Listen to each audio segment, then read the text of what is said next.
Tentu kita tidak asing lagi bukan, mengenai tindakan operasi. Operasi atau pembedahan, merupakan tindakan dengan membuka bagian tubuh, dengan memberikan pembiusan untuk mengurangi keluhan nyeri, menjaga kondisi tetap stabil.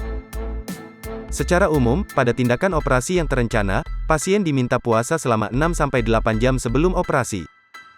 Sedangkan pada tindakan operasi gawat darurat, yang mengancam nyawa atau dapat mengakibatkan kecacatan, pengaturan puasa ini dapat diabaikan, dan dokter ahli anestesi akan merencanakan teknik pembiusan yang berbeda pada operasi yang terencana. Pada pembiusan umum, pasien akan dibuat tidak sadar sepenuhnya, atau setengah sadar yang akan menyebabkan hilangnya refleks, yang dapat membahayakan tubuh, seperti refleks batuk dan refleks menelan. Oleh karena itu, kondisi yang dapat terjadi jika pasien tidak puasa sebelum operasi, kemudian dilakukan pembiusan umum, dan kemudian pasien mengalami muntah. Muntahan tersebut akan naik ke tenggorokan, dan pasien tidak mampu menelan atau membatukkannya, maka sebagian makanan dapat masuk ke paru-paru. Hal ini sangat berbahaya, karena dapat menyebabkan kerusakan pada paru-paru. Selain puasa, prosedur yang dilakukan sebelum operasi adalah mencukur rambut di sekitar daerah yang akan dioperasi. Tentunya tidak semua tindakan operasi memerlukan pencukuran, hanya pada operasi tertentu saja seperti operasi kepala, hernia, usus buntu, dan sebagainya.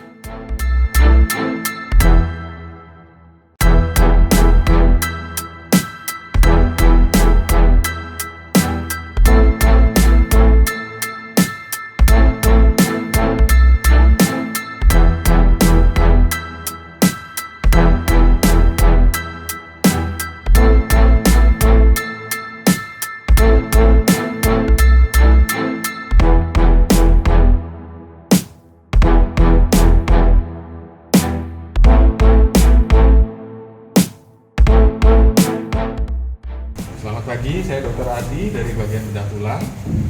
Hari ini saya akan menjelaskan tentang latihan pada pasien yang setelah menjalani prosedur operasi pada tulang lengan atas. Ya. Yang pertama, kita pastikan dulu bahwa nyeri sudah tertoleransi dengan pemberian anti nyeri. Jika pasien merasa nyeri masih dirasakan, bisa diganti dengan obat-obatan anti nyeri lainnya. Kemudian segera setelah operasi, kita posisikan tangan berada sedikit di atas perut dari pasien, bisa dengan bantuan bantal seperti ini. Ya.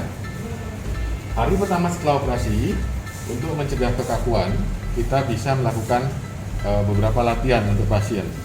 Berikut saya sampaikan beberapa latihan yang dapat dilakukan. Pak Jai ya, Pak Jai nanti tangannya ikuti gerakan saya. Yang pertama, Bapak bisa luruskan jari seperti ini. Ya, hitung tahan, hitung 5, 1, 2, 3, 4, 5. Kembali ke posisi semula. Bapak bisa menggenggam. Hitung 1, 2, 3, 4, 5. Kembalikan.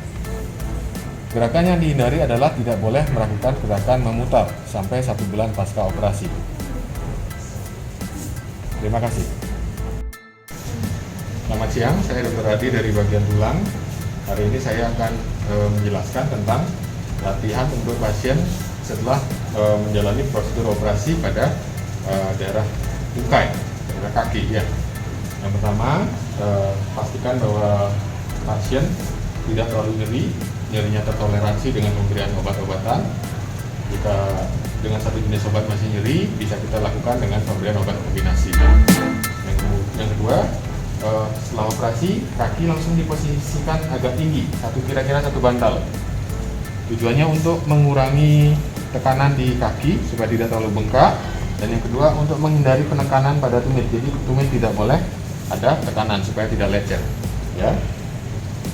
Sehari setelah operasi, kita sudah bisa menyarankan pasien untuk melakukan olahraga ringan. Ya. Pak Jai, saya latih sedikit ya untuk gerakan kakinya. Yang pertama, tumitnya dibawa ke atas dulu. Stop dulu ya, dihitung 10, ditahan 1, 2, 3, 4, 5, 6, 7, 8, 9, 10. Lepas pelan-pelan. Sekarang posisi agak ninja, tumitnya ke bawah. 1, 2, 3, 4, 5, 6, 7, 8, 9, 10. Kemudian kita minta gerakan ke tengah sedikit. Ya, hitung 10, 1, 2, 3, 4, 5, 6, 7, 8, 9, 10. Terakhir, gerakan keluar. 1, 1, 2, 3, 4, 5, 6, 7, 8, 9, 10. Baik, istirahat. 4 minggu pertama pasca operasi tidak diperkenankan untuk menginjak dulu. Hanya boleh melakukan gerakan latihan untuk mencegah kekakuan pada sendi. 4 minggu setelah operasi, baru pasien akan dilakukan latihan untuk setengah menginjak.